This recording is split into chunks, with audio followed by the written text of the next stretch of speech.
शिक्षा मित्र से लेकर के विशिष्ट शिक्षक बनने तक में जो प्रावधान आए गए, इसी के तहत आज दूसरे एपिसोड में आप लोगों के साथ हम चर्चा करना चाहेंगे कि 2003 में जो बहालियां हुई उनको क्रमगत रूप से जिस तरीके से अनुबंध पर बहाल किया गया शिक्षा मित्र के रूप में, जिस समय शिक्षकों की दशा दुर्दशा, बिहार की शिक्षा व्यवस्था की दशा दुर्दशा और पूरे बिहार की जो शिक्षा का रेशियो था उसका दशा दुर्दशा बहुत ही खराब चल रहा था। और उस समय आया शिक्षा मित्र की बहाली 2003 में। वो बहाली आई, किस तरीके से शिक्षक इसमें आए, कौन से लोग इसमें आए, इन सारी बातों को मैंने एपिसोड 1 में रख दिया। अब आते हैं दूसरे एपिसोड के तहत, जब उन शिक्षकों के द्वारा लगातार 11 महीने का जो नौकरी था वह संतुष्ट पूर्वक होने के बाद उन्हें पुनः 11 महीने के लिए अनुबंध पर रखा गया, पुनः दूसरी बार भी अनुबंध पर रखा गया और तीसरी बार उस समय सरकार का बदलाव हो चुका था। आपको याद होगा कि 2005 में के पूर्व लालू प्रसाद की सरकार थी और उसके बाद जब नीतीश जी आए तो पुनः बहाली की प्रक्रिया शुरू हुई और 2005 में एक नई बहाली प्रक्रिया, नई नियमावली, थोड़ी सी बदलाव के साथ, मेधा सूची के साथ वो बहाली हुई। उस समय भी सुख सुविधा समिति की बैठक के माध्यम से ही शिक्षकों की बहाली की गई, जो पंचायत शिक्षा मित्र के नाम से जाने गए और इनकी बहाली मेधा सूची के आधार पर हुई और मेधा सूची का निर्माण जो सुख सुविधा समिति था उसके द्वारा किया गया। और वहां पर ये जो बहाली हुई, इसमें भी जो ग्रामीण क्षेत्र में अपने पंचायत के वासी थे वो अपने पंचायत में ही अप्लाई कर सकते थे और वही लोग बहाल भी हुए। और बहाल होने के बाद उनके ऊपर एक आरोप आया कि जो मुखिया जी के खास लोग थे उनकी बहाली हुई।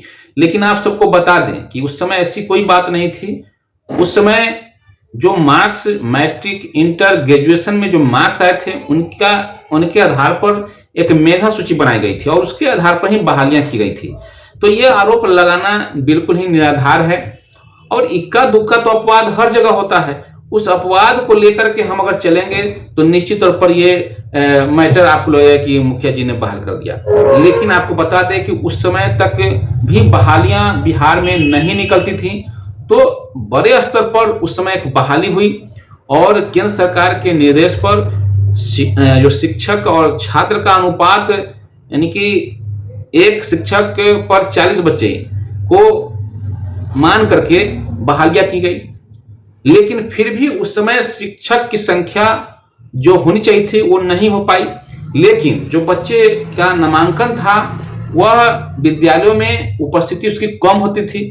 जब ये 2005 की बहाली हुई और शिक्षक लोग काम करना शुरू किए, क्योंकि नए लोग बहाल हुए थे, उनके अंदर जोश भरा था। विद्यालय की जो स्थिति थी थोड़ी बहुत 2003 में बहाल शिक्षक ने कुछ हद तक सुधार करके लाया था। जो पटरी से बेपटरी हुई थी शिक्षा व्यवस्था, उसको उन्होंने कुछ हद तक अपने लाइन पर लाया था। लेकिन 2005 में बहाल होने के बाद आपको यह भी बता दें कि 2005 में जो बहाल हुए अधिकतर वैसे शिक्षक थे जो प्राइवेट स्कूलों में पढ़ाते थे, ट्यूशन पढ़ाते थे, यानी कि उनके पास भी ज्ञान पूर्ण रूप से था। और जब विद्यालय में आए और विद्यालय में आने के बाद उनके अंदर एक जोश, जुनून उनके अंदर जो था, उसके माध्यम से जो ग्रामीण क्षेत्रों में स्कूलों में पढ़ा रहे थे, ग्रामीण क्षेत्रों के जो ट्यूशन पढ़ा रहे थे, वही शिक्षक चूंकि सरकारी विद्यालय में चले गए तो आसपास के लोगों को यह लगा कि निश्चित तौर पर विद्यालय में अच्छी पढ़ाइयां होगी। और 2005, 6, 7 में आपको बता दें कि बहुत सारे ग्रामीण क्षेत्रों में स्कूल बंद भी पड़ गए और उस समय जो बच्चे की संख्या, जहां नामांकित बच्चे 200 थे लेकिन आते थे वहां पर मुश्किल से 50-60 बच्चे आते थे। जब ये सारे लोग अच्छे से पढ़ाना शुरू किए और शिक्षा को पटरी पर ला दिए, तब प्राइवेट स्कूलों के बच्चे छोड़ करके सरकारी स्कूलों में नामांकन लेना शुरू किए और 200 जहां नामांकन था, उपस्थिति 180, 190 तक पहुंच गई। यहां तक कि नामांकन भी बढ़ गया। तो इस तरीके से जहां 200 नामांकन था वहां नामांकन शायद 300 तक भी पहुंच गया और उसकी उपस्थिति 300 तक भी चली गई और ये स्थिति धीरे धीरे शिक्षा विभाग में सुधार होना शुरू हुआ।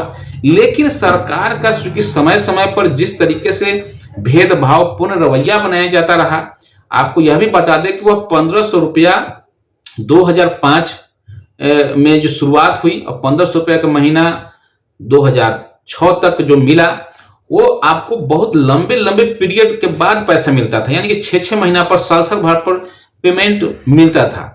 ऐसे परिस्थिति में उन लोगों के द्वारा फिर भी लगातार बच्चों को शिक्षा दी गई।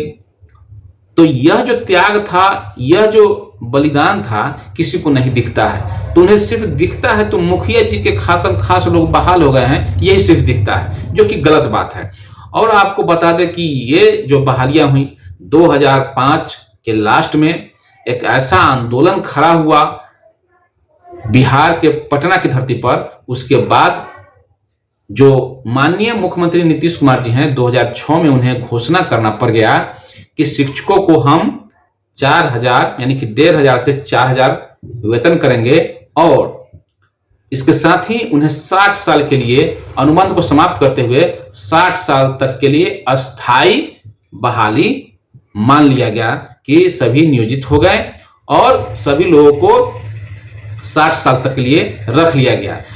तो ऐसे परिस्थिति में अब कई तरह के जो नियमावली कानून आ रहे हैं कि हम नियोजित शिक्षकों को हटा देंगे, के पाठक जी कहते हैं कि उनको शिक्षकों को बर्खास्त करके हटा देंगे, तो ये संभव नहीं है, क्योंकि आपको जो नियमावली उस समय बनी थी उस नियमावली के तहत, और उन्होंने सदन में भी घोषणा किया, नियमावली भी बनी, तो कहीं से भी ये बात सही नहीं है कि आपको नौकरी से हटाया जाएगा। आपको नौकरी से कतई नहीं हटाया जाएगा, ये आप लोग मान लीजिए। तो ये 2003, 2005, 2006 तक की मैंने कहानी इस वीडियो के माध्यम से आप लोगों तक पहुंचाया है। शिक्षकों के संघर्ष की कहानी को आप लोगों तक मैंने रखने का प्रयास किया है। इसमें क्या कुछ जुड़ सकता है, क्या कुछ छूट रहा है, आप लोग जरूर बताएंगे, क्योंकि आप लोगों का फीडबैक कमेंट के माध्यम से जब आता है तो निश्चित तौर पर एक ऊर्जा भरने का काम करता है। तो आपको बता दें कि 2003 से लेकर 6 तक के जो संघर्ष की कहानी थी आप लोगों के समक्ष मैंने रखा है, और आगे जो नेक्स्ट एपिसोड होगा, एपिसोड 3, उसमें भी हम आगे जो उसके बाद की बातें हैं, उसके बाद के संघर्ष की कहानी है, उन्हें भी हम आप लोगों के पास रखने का प्रयास करेंगे। तो फिलहाल इस वीडियो में इतना ही। वीडियो अगर अच्छा लगे तो शेयर कीजिए, लाइक कीजिए, और चैनल पर नए हैं तो चैनल को सब्सक्राइब कर लीजिए। धन्यवाद। जय हिंद, जय भारत, जय शिक्षक।